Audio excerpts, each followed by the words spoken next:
हरे राम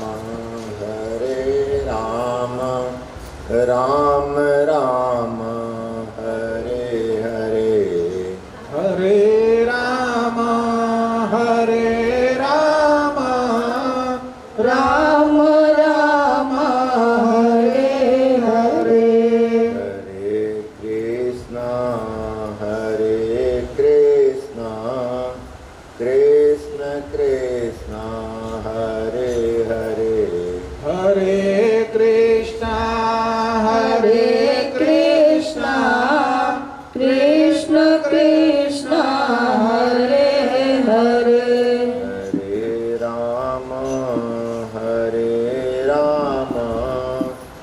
राम राम हरे हरे।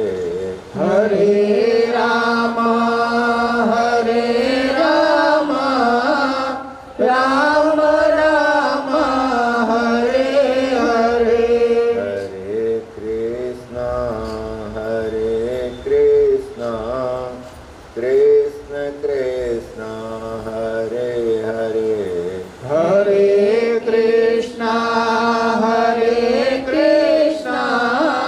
कृष्ण कृष्ण हरे हरे। जय गुरु जय मां जय हनुमान संकट मोचन कृपा निधान। जय गुरु जय मां जय हनुमान संकट मोचन कृपा निधान। जय गुरु जय मां जय हनुमान संकट मोचन कृपा निधान। जय गुरु जय मां जय हनुमान संकट मोचन कृपा निधान। प्रभु का जन्म हो गया है। प्रभु धीरे धीरे आगे बढ़ रहे हैं और घुटने पर के बल पर चलकर गौशाला में जाते हैं। गौ का पूंछ पकड़कर वो चाहते हैं खड़ा होना। गो सेवा, गौशाला, गोकुल, गोपियाँ, गोवर्धन, ये सारी समाधि भाषा है। अगर समाधि भाषा की जानकारी नहीं है तो आप इसके भ्रम में पड़कर दृष्टि दोष हो जाएंगे। आपके दृष्टि दोष हो जाएंगे और दृष्टि दोष का फल आप जानते हैं। चित्रकेतु का कल कहानी परसों आप सुने थे। चित्रकेतु पार्वती जी या शिव जी के देखकर दृष्टि दोष होती है, उनको श्राप मिल जाता है और राक्षस कुल में फिर जन्म ले लेते हैं। तो दृष्टि दोष जो है वो आपको नहीं दिखाई दे रहा है। कैसे? प्रभु पहले ही कह दिए हैं, सृष्टि के पूर्व भी मैं ही था, सृष्टि में मैं ही हूँ और सृष्टि नहीं रहेगी तो मैं ही रहूँगा। यानी कि सृष्टि के हमारे शरीर मिलने के पहले भी आत्मा थी, शरीर में भी आत्मा है और शरीर नहीं रहेगा तो आत्मा रहेगी। छोटा इकाई पर समझे, ब्रह्मांड को छोड़ दें तो समझ में आएगा। फिर कहते हैं कि माया के कारण, हमारी माया के कारण हमको नहीं देख पा रहे हो। तुम्हारे शरीर में रहते हुए भी तुम अनुभव नहीं कर पा रहे हो। किसके कारण? तो हमारी माया के कारण। क्योंकि माया का दो कार्य मैंने दे रखा है। परमात्मा कहते हैं कि माया को दो कार्य मैंने दे रखा है। पहला कार्य दिया है आवरण, हमको ढक के रखना, और दूसरा दिया है विक्षेप शक्ति, हरदम डुलाते रहना, लोगों को स्थिर मत करना, स्थिर मत होने देना, नहीं तो देख लेगा। जो अधिकारी है वही देख सके, ऐसा। इसलिए माँ की पूजन हम करते हैं, माँ से आग्रह करते हैं, माँ थोड़ा सा आवरण है उसको पतला कर दीजिए ताकि अनुभूति हो सके। इसलिए हर एक संत पहले माँ के शरण में जाते हैं। गोकुल में भी उद्धव जी भी राधिका जी के शरण में गए हैं, तब ब्रह्म का ज्ञान हुआ है। वो वेद जानते थे, वेद के अनुसार सभी ब्रह्म हैं, लेकिन ब्रह्म की अनुभूति नहीं कर पा रहे थे कि पेड़ पौधे कीड़े मकोड़े गोपियाँ सब में ब्रह्म ही हैं, इसकी अनुभूति नहीं कर पा रहे। तब वेदांती को भ्रम होता है तो किसके शरण में प्रभु भेजते हैं? माँ के शरण में जा। राधिके शरण में जा, राधिका के शरण में जाओगे तो तुम्हारे और हमारे बीच जो आवरण है, जो ढका हुआ है, वो आवरण हट जाएगा। आवरण हटते ही मुझे समझ लो, सारे उदाहरण पड़े हैं। अब रह गई बात कि ये सारी लीलाएं समाधि भाषा में है, इसीलिए तो सुखदेव जी जैसे बैरागी भी इस कथा में आनंद लेते हैं ना, और ढोल झाल बजाने वाले भी आनंद लेते हैं ना, नाच गान करने वाले भी आनंद लेते हैं, और जोगी बैरागी भी आनंद लेता है। वीर रस में लड़ाई करने वाले भी आनंद लेते हैं, और जोगी भी आनंद लेते हैं, प्रेमी भी आनंद लेते हैं। सब लोगों को आनंद मिलता है इस कथा से। तो ये सारी लीलाएं कल हम लोगों ने देख लिया है। लला को गाय बहुत प्यारी है, लला को गाय बहुत प्यारी है। वो मतलब इंद्रियां होती हैं, यानी कि लला को, ब्रह्म को इंद्रियां बहुत प्यारी हैं। इंद्रियां मर्यादित हैं कि नहीं? आप ये भी सुनते हैं कि जब साधना करने लगिएगा तो इंद्र भगवान आके तपस्या भंग कर देंगे, इंद्र भगवान आके आपको तंग करेंगे। यानी कि इंद्र भगवान कहीं है नहीं, हमारी इंद्रियां ही हमको तंग करने लगती है। हमारी इंद्रियां हैं, क्योंकि इंद्र भगवान का ना कोई मंदिर है, ना आकृति है, मूर्ति है इस धरती पर। सभी लोगों का है, लेकिन इंद्र भगवान का, जो स्वर्ग का राजा है, उसी की मूर्ति नहीं है, उसी का कहीं मंदिर नहीं है।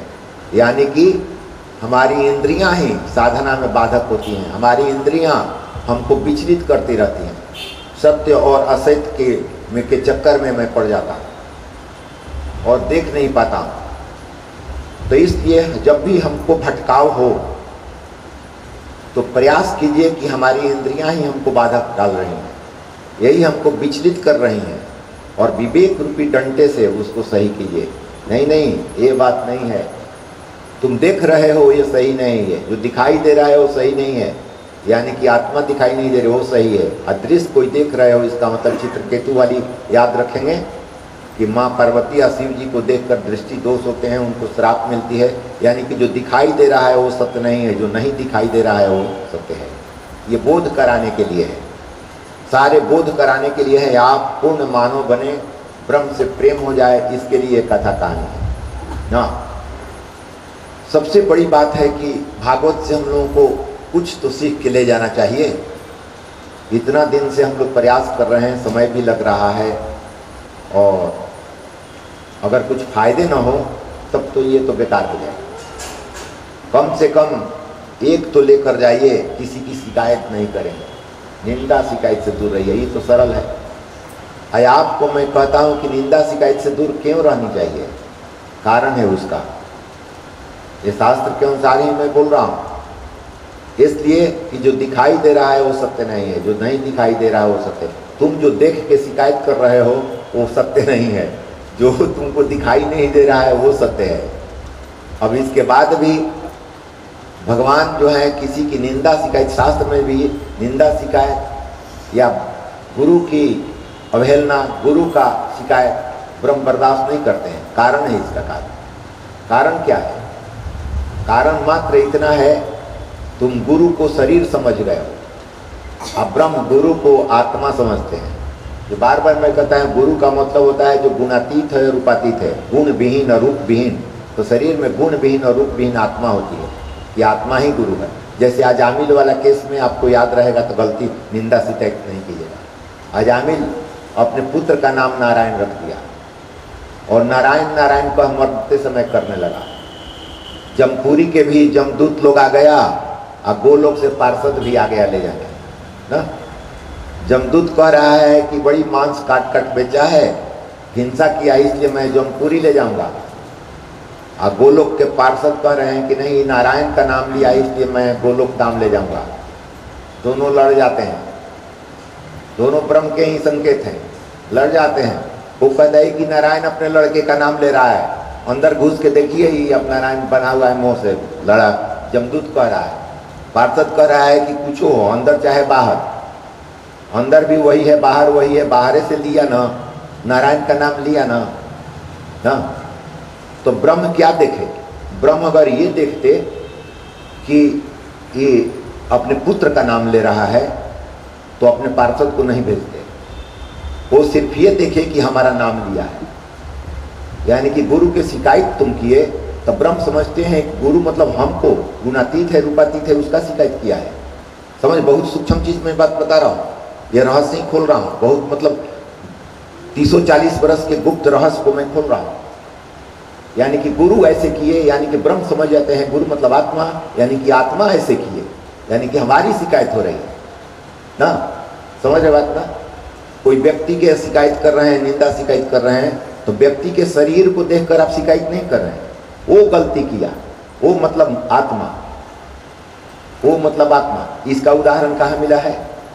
इसका उदाहरण भी मिला कि भरत, राजा भरत का ना, रहीगुण राजा का ना, तो कहते हैं शरीर को तुम कह रहे हो कि आत्मा को, यानी कि ये गलती किया मतलब आत्मा गलती की। ब्रह्म इसको बर्दाश्त नहीं करते। बहुत गूढ़ रहस्य मैं बता रहा हूं जिसमें सभी लोग फंसे हुए हैं ना। तो इसलिए कुछ भी शिकायत किसी का कुछ भी कर रहे हो तो ब्रह्म समझते हैं वो मतलब प्रकृति तो रहती नहीं है, सत्य तो वो मतलब मैं हूं, मतलब मेरी शिकायत हो रही है। आज तुमको अंडरलाइन कर देंगे, आज कहीं लायक नहीं छोड़ेंगे, कहीं लायक नहीं छोड़ेंगे। गुरु तू आकृति देख के जो कर रहे हो, चित्रकेतु वाला, तो श्राप मिल जाएगा, राक्षस बन जाओ। इसलिए ब्रह्म के अलावे ब्रह्मांड में कहीं कुछ है ही नहीं। इसलिए अच्छा लगे तो ठीक है, बुरा लगे तो दूरी बढ़ा लो, कम मिलो। हमारा सिद्धांत ही है ना, कम मिलो, कम समय के लिए मिलो, कम बात करो, संबंध स्थापित रखो। आत्मीय रूप से सब एक ही है, अलग नहीं है। इसलिए द्वेष नहीं, जलन नहीं, मत्सर नहीं। मत्सर की बात की काम, क्रोध, लोभ, मोह, मत्सर, इसी की बात कही जा रही है। इसलिए मैं सावधान करता हूँ कि भूल कर भी कभी गुरु की या किसी व्यक्ति की निंदा मत करो। अगर निंदा करोगे तो वो समझेगा कि मेरी निंदा कर रहा है, मतलब आत्मा अगर नहीं रहती तो ये गलती कैसे करता है, मतलब मेरी निंदा कर रहा है। इसलिए तुमको सारे उदाहरण दिए हुए हैं, ये उदाहरण अगर याद रहेंगे तो कभी गलती नहीं होगी।